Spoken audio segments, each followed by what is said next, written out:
होने वाले हैं। तो देखिए सभी जीवों के लिए ऊर्जा का जो स्रोत है वो क्या है, तो जितने भी जीव हैं उनको जल, पवन, रासायनिक, तो जितने भी जीव हैं उन सबका ऊर्जा का स्रोत कौन है, सूर्य, यानी कि सूर्य ऊर्जा का सबसे बड़ा स्रोत है।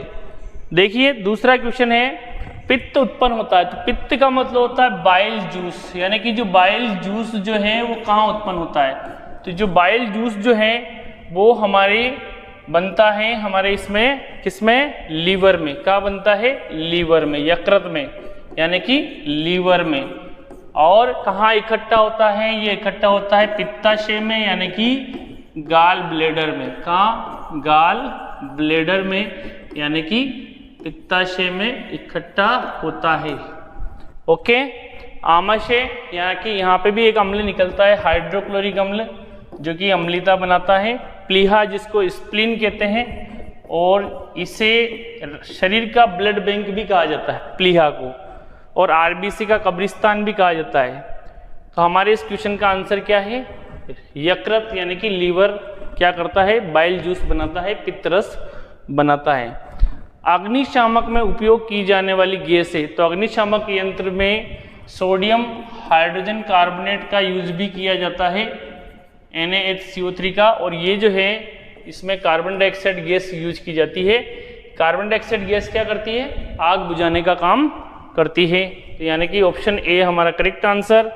अगला देखिए, लोहे पर जंग को रोकने हेतु सबसे उपयोग विधि, तो लोहे पर जंग को हम पेंटिंग करके, गैल्वेनाइजेशन करके रोक सकते हैं। इसके अलावा ग्रीसिंग करके, तो यहाँ देखिए यशद लेपन, यानी कि गैल्वेनाइजेशन,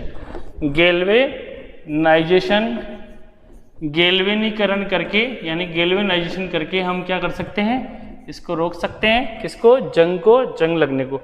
यानी कि जो आयरन होता है, आयरन यानी कि जो लोहा होता है, उसके ऊपर किसकी परत चढ़ाई जाती है, उसके ऊपर जस्ते की परत चढ़ा दी जाती है, किसकी, जिंक की, जिससे क्या होता है, जिंक जो है वो अधिक क्रियाशील है, जबकि आयरन जो है कम क्रियाशील। तो पहले जिंक का नुकसान होगा, बाद में होगा आयरन का, यानी कि सुरक्षात्मक आवरण तैयार कर दिया जाता है, किसके ऊपर, आयरन के ऊपर, यानी कि लोहे के ऊपर।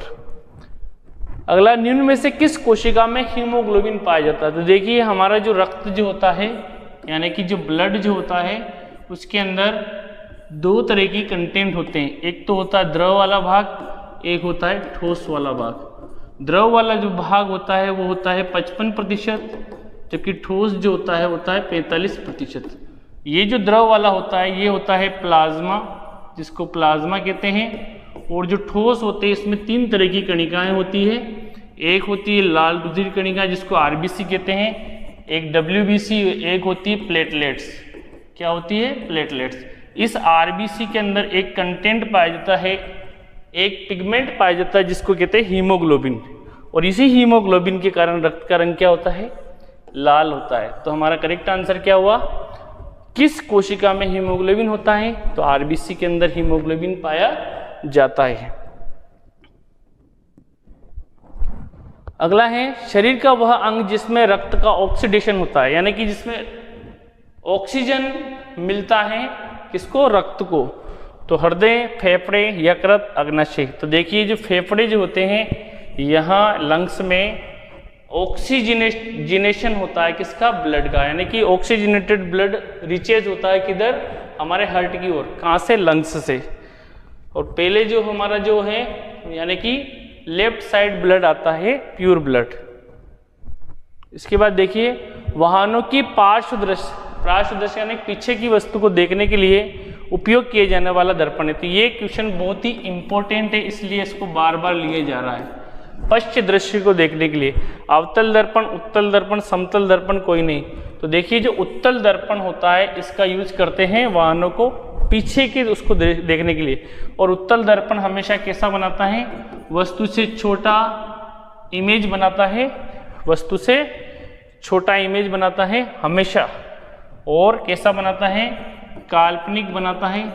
कैसा बनाता है, काल्पनिक, और वस्तु से छोटा हमेशा ही उत्तल दर्पण।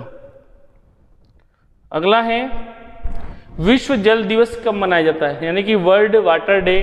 तो देखिए 21 मार्च को हम मनाते हैं, 21 मार्च को हम मनाते हैं वन दिवस। कौन सा दिवस? वन दिवस। देखिए 21 मार्च आ जाता है वन दिवस। 22 मई अंतर्राष्ट्रीय, 22 मई को हम मनाते हैं अंतर्राष्ट्रीय जैव विविधता दिवस। जैव विविधता दिवस। इसके अलावा 22 अप्रैल को हम मनाते हैं पृथ्वी दिवस और 22 मार्च को हम मनाते हैं कौन सा दिवस? जल दिवस। तो हमारा करेक्ट आंसर क्या हुआ? 22 मार्च जल दिवस। अगला क्वेश्चन देखिए, किस ग्रह को भोर का तारा, सुबह का तारा, शाम का तारा या पृथ्वी की बहिन, बहुत इंपॉर्टेंट, कहते हैं? शुक्र, मंगल, बृहस्पति, बुध। जो शुक्र ग्रह है वीनस, जिसे भोर का तारा, सांझ का तारा और पृथ्वी की बहन भी कहते हैं। अगला क्वेश्चन है, निम्न में से ध्वनि तरंगे किस माध्यम में गमन नहीं करेगी? तो देखिए किस माध्यम में ध्वनि तरंगे गति नहीं करती? तो ध्वनि तरंगे ठोस में भी गति करती है, द्रव में भी करती है, गैस में भी करती है, लेकिन निर्वात में गति नहीं कर सकती। तो यानी कि ठोस, द्रव, सबसे ज़्यादा ध्वनि तरंगों की जो चाल होती है वो होती है ठोस में सबसे ज़्यादा, और लिक्विड में उससे कम, और गैस में सबसे कम। और निर्वात की बात करें यानी कि वैक्यूम की, वहाँ ध्वनि तरंगे गमन ही नहीं करती। ओके। अगला क्वेश्चन है, वायुमंडल में नाइट्रोजन गैस का प्रतिशत कितना पाया जाता है? तो वायुमंडल का संगठन की बात करें तो वायुमंडल का संगठन क्या है? बहुत इंपॉर्टेंट है ये। इसमें सबसे ज़्यादा जो गैस पाई जाती है नाइट्रोजन, वो पाई जाती है 78%। इसके बाद ऑक्सीजन जो पाई जाती है वो पाई जाती है 21%। इसके बाद कार्बन डाइऑक्साइड जो पाई जाती है वो पाई जाती है 0.03%।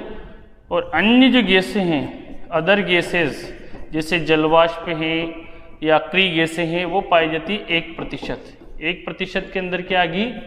जलवाष्प है या नाइट्रोजन है, आर्गन है, जलवाष्प है, आर्गन है, या जीनोन वगैरह, इस तरह की अक्रिय गैसें पाई जाती है। तो हमारा करेक्ट आंसर क्या हुआ? नाइट्रोजन कितनी प्रतिशत? 78%, यानी कि बी ऑप्शन करेक्ट है।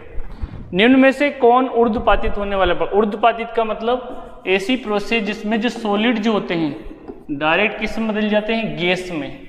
तो सॉलिड डायरेक्टली गैस में, और गैस जब ठंडी करेंगे तो वापस किस में आ जाएगा? सॉलिड में। तो इसमें नौसादर यहाँ नहीं पूछा गया, यानी कौन किस में ऐसा प्रोसेस नहीं होता है। तो नौसादर में होता है, आयोडीन में भी होता है, कपूर में। नमक, तो देखिए जो नमक जो होता है डायरेक्ट सॉलिड से गैस बनके और गैस से वापस इसका डिपोजिशन, नमक का तो इवेपोरेशन ही नहीं होता, वाष्पीकरण ही नहीं होता है। तो यानी कि यहाँ ऑप्शन डी करेक्ट। ये जो तीनों हैं ये ऊर्ध्वपातित होने वाले पदार्थ हैं। ओके, सब्लिमेबल सब्सटेंस है तीनों ही। अगला क्वेश्चन है, किस कोशिकांग यानी कि सेल ऑर्गेनेल को सुसाइड बैग यानी कि आत्मघाती थैला कहा जाता है? यानी कि कोशिका का सुसाइड बैग। राइबोसोम को बोलते हैं प्रोटीन फैक्ट्री। क्या कहते हैं इसको? प्रोटीन फैक्ट्री, क्योंकि प्रोटीन का निर्माण करता है ये राइबोसोम, इसलिए प्रोटीन फैक्ट्री कहते हैं। माइटोकॉन्ड्रिया क्या कहते हैं? शक्ति ग्रह यानी कि पावर हाउस। क्या कहते हैं? शक्ति ग्रह यानी कि पावर हाउस। लाइसोसोम को क्या कहते हैं? आत्मघाती थैला। क्या कहते हैं? आत्मघाती थैला। तो हमारा करेक्ट आंसर क्या हुआ? लाइसोसोम। क्या हुआ? Lysosome, power cell organelles, suicide bag of cell. और एंडोप्लाज्मिक ये क्या करता है? कोशिका का स्केलेटल यानी कि ढांचा बनाती है। कोशिका क्या बनाती है? ढांचा, उसको आकृति देती है। अगला है, पत्तियों का हरा रंग किस वर्ण की उपस्थिति के कारण होता है? तो वेरी इंपॉर्टेंट क्वेश्चन है। क्लोरोफिल की उपस्थिति के कारण पत्ती का रंग कैसा होता है? हरा। हीमोग्लोबिन के कारण कैसा होता है? रक्त का रंग, रक्त कौन से रंग का होता है? लाल रंग का। कौन से रंग का? लाल। कैरोटीन के कारण गाजर का रंग होता है, और ये गाजर का कैरोटीन के कारण रंग होता है। और जेंथोफिल ये पुष्पों के कारण होता है, पुष्पों में जेंथोफिल वर्णक पाया जाता है। स्वचालित वाहनों में बाल बीरिंग जो होते हैं उनमें ग्रीस क्यों लगाई जाती है? तो घर्षण को कम करने के लिए ग्रीस का उपयोग, यानी कि घर्षण को घटाने के लिए। घर्षण क्या होता है, किन्हीं दो सतहों के बीच में लगता है, सरफेस के बीच में, और वस्तु की गति के विपरीत दिशा में लगता है, और हम वस्तु को चिकना सरफेस बना देते हैं ताकि फ्रिक्शन यानी घर्षण कम हो जाए और स्पीड बढ़ जाए। तो बीरिंग जो होते हैं, कैरम बोर्ड में पाउडर भी इसीलिए छिड़का जाता है ताकि जो फ्रिक्शन है, घर्षण है, वो कम किया जा सके और स्पीड बढ़ाई जा सके। तो फ्रिक्शन को घटाने के लिए राशियाँ, कुछ राशियाँ हैं, उनके कुछ मात्रक यहाँ पे मैं आपको लिखा देता हूँ, बहुत ही इंपॉर्टेंट है। चाल का जो मात्रक है, देखिए चाल का जो मात्रक है मीटर बटे सेकंड है, क्या है, मीटर बटे सेकंड। दूरी का जो मात्रक है वो है मीटर, समय का मात्रक है सेकंड, समय को कैसे मापेंगे, सेकंड से। इसके अलावा बल का जो मात्रक है वो है न्यूटन, या फिर इसको किलोग्राम मीटर बटे सेकंड का स्क्वायर भी लिख सकते हैं, ठीक है। दोनों में से एक। दाब बराबर क्या होता है, दाब बराबर होता है बल बटे क्षेत्रफल, यानी कि फोर्स अपन। तो बल का जो मात्रक है वो है न्यूटन, और क्षेत्रफल का जो मात्रक है मीटर का स्क्वायर, यानी कि न्यूटन पर मीटर का स्क्वायर, जिसको हम शॉर्टली क्या कह सकते हैं, पास्कल। तो क्या हुआ, दाब का मात्रक पास्कल हुआ, क्या हुआ, पास्कल। आवृत्ति का जो मात्रक है, 1 सेकंड में गुजरने वाले तरंगों की संख्या, यानी कि 1 बटे सेकंड भी कह सकते हैं, या इसको क्या कह सकते हैं अपन, हर्ट्ज। तो आवृत्ति का जो मात्रक है वो क्या आया, हर्ट्ज आया, क्या आया, हर्ट्ज। इसके बाद देखिए शक्ति, तो शक्ति यानी कि पावर। तो देखिए पावर बराबर होता है वर्क बटे टाइम, और वर्क की जो यूनिट है जूल, और कार्य और ऊर्जा दोनों की यूनिट जूल है। तो बहुत इंपॉर्टेंट है, कार्य और ऊर्जा दोनों की यूनिट क्या है, जूल, और टाइम की यूनिट है सेकंड। तो जूल पर सेकंड बराबर क्या आया, वाट। तो इसका मतलब वाट किसकी यूनिट आई, वाट आई शक्ति की। इसके अलावा विद्युत धारा, विद्युत धारा की जो इकाई है, यानी कि I बराबर क्या होता है, Q/T होता है, यानी कि चार्ज बटे Q, यानी कि चार्ज। चार्ज को हम कूलाम से व्यक्त करते हैं और टाइम को सेकंड से। कूलाम पर सेकंड बराबर क्या होगा, कूलाम पर सेकंड बराबर हो जाएगा अपना एम्पियर, क्या आ जाएगा, एम्पियर। तो इसका मतलब विद्युत धारा की इकाई क्या आई, एम्पियर। विद्युत विभव यानी कि V बराबर होता है W/Q। W यानी कि कार्य की इकाई जूल है, Q यानी कि कूलाम, तो यानी कि जूल पर कूलाम बराबर क्या हो गया, वोल्ट, क्या आ गया। तो पोटेंशियल डिफरेंस यानी कि विद्युत विभव की इकाई क्या हुई, वोल्ट। विद्युत ऊर्जा यानी कि विद्युत ऊर्जा की इकाई तो है जूल, जबकि विद्युत ऊर्जा की हम बात करें तो किलोवाट घंटा, जो कि एक यूनिट के बराबर होती है। और एक यूनिट कितनी जूल के बराबर होती है, 3.6 × 10⁶ जूल के बराबर। प्रतिरोध का जो मात्रक है, प्रतिरोध R बराबर होता है V/I। V का मात्रक है वोल्ट, I का मात्रक है एम्पियर। तो वोल्ट पर एम्पियर बराबर आ जाता है ओम, क्या आ जाता है, ओम। ये किसका मात्रक है, प्रतिरोध का। किसका मात्रक है, प्रतिरोध का। लेंस का जो क्षमता है, इसका जो मात्रक है P बराबर होता है 1/F, और ये जो होता है इसका जो मात्रक होता है डायोप्टर, क्या होता है, डायोप्टर होता है इसका मात्रक, किसका, लेंस की क्षमता का। तो ये इनके कुछ यूनिट हमने देखे।